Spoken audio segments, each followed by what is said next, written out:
Okay, so this is going to be a very short demonstration on how to use the clone stamp tool. So first of all, I have a graphic open here. It's just a scenic graphic of an evening shot, really. So currently I'm on my move tool.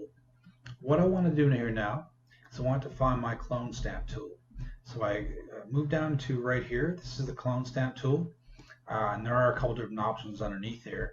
We're not going to worry about the pattern stamp tool, but for the clone stamp tool, we're going to select that. I notice by default that we have a circle come up, okay?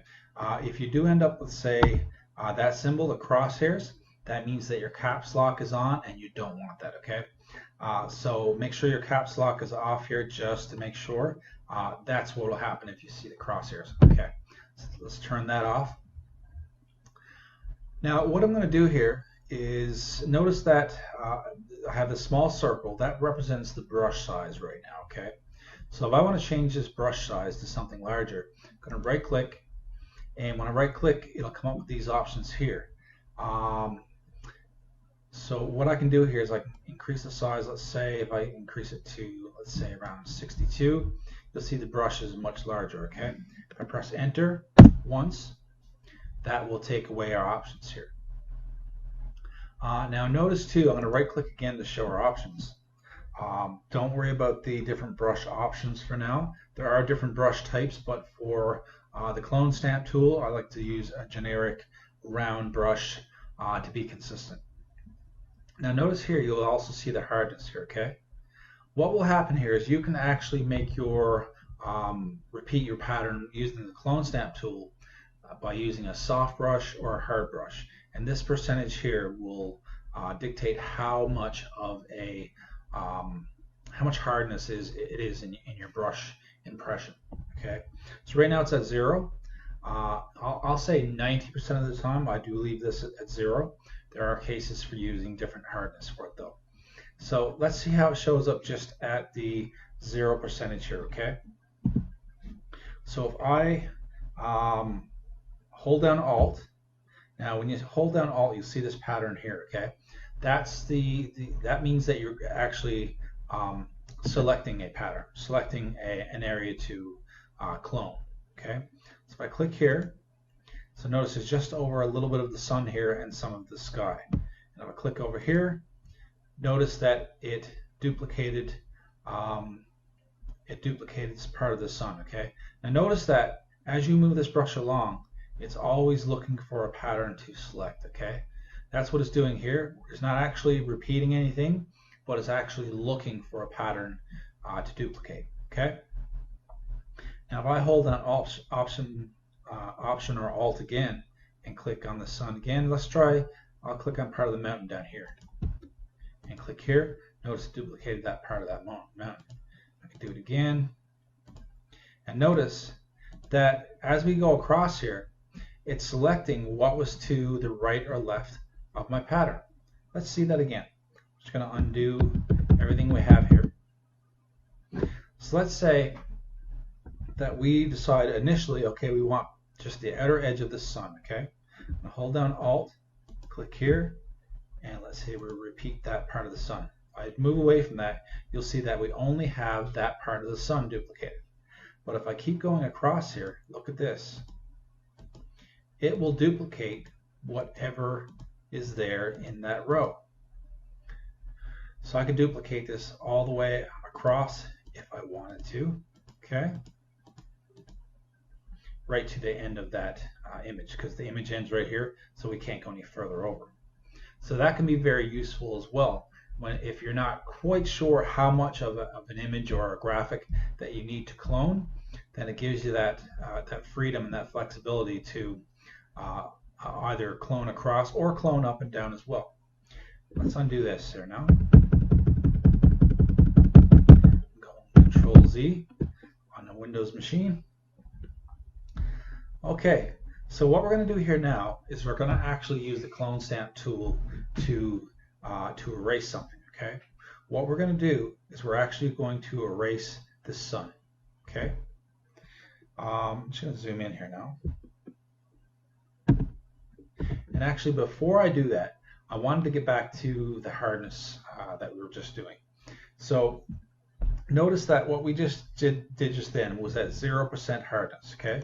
So I'm going to right click here and I'm going to increase this to 100%, okay? So I'm increasing the hardness of this brush. Press enter.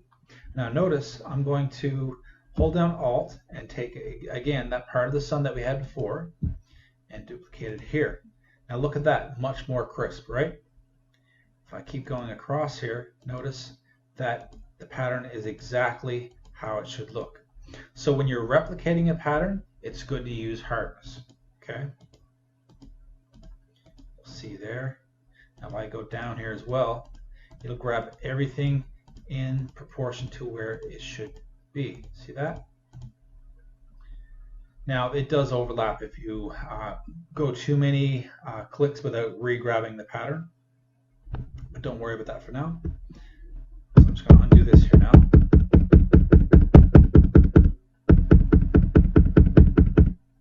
There we go. So I'm going to right click here and change the brush back to 0%, okay? And press enter.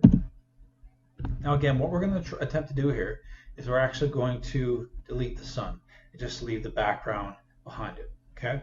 So we want to delete the sun, but we want to maintain the natural environment around the sun, that kind of pink haze type of sky evening feel, okay?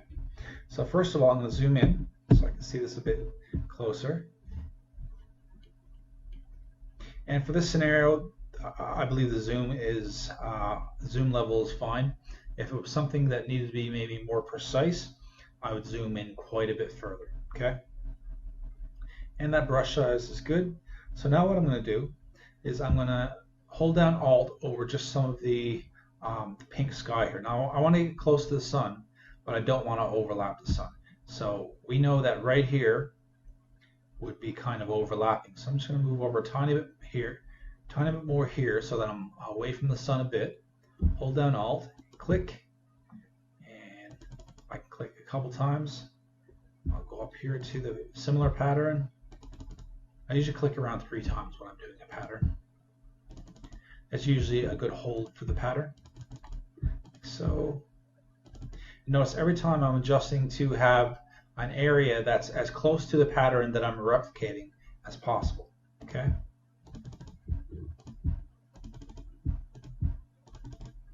That's pretty good. Notice there's a bit of glare from the sun. Now we could say that, okay, we could say that that's maybe the sun just coming up over the mountain or getting ready to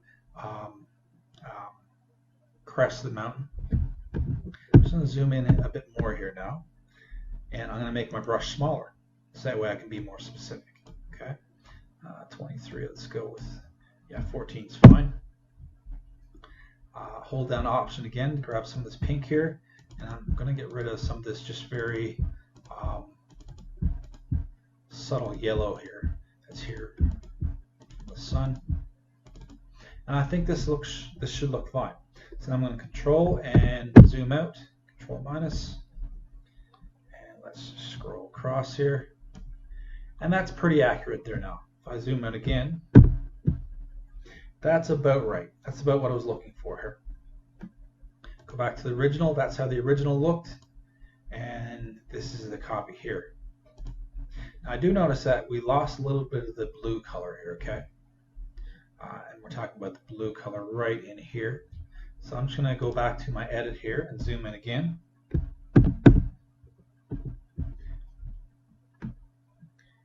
Let's get rid of that. And I'm going to grab some of that pattern again just by clicking in here and just making some of these small areas here just a little bit darker.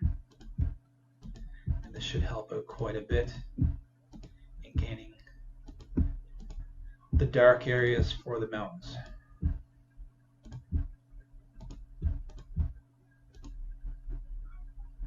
And I could try a combination of hardness here, and let's just see how it works out.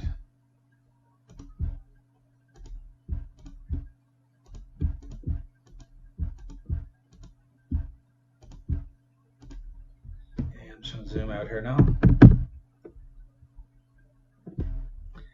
and compare it to the original.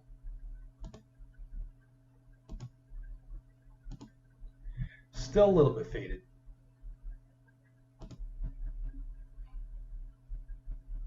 So in that case, what I need to do there is have to zoom in quite a bit on this area here to get it exactly. Okay. Subtle, I mean, where it's part of the background here, and this is a small image, that would probably be acceptable. We could, say that was quite a ways away. But if it's something where we did need to compare it, and we did need these little peaks here, I would need to redo that. Okay. That was just a short demonstration on how to use the clone stamp tool. Thanks.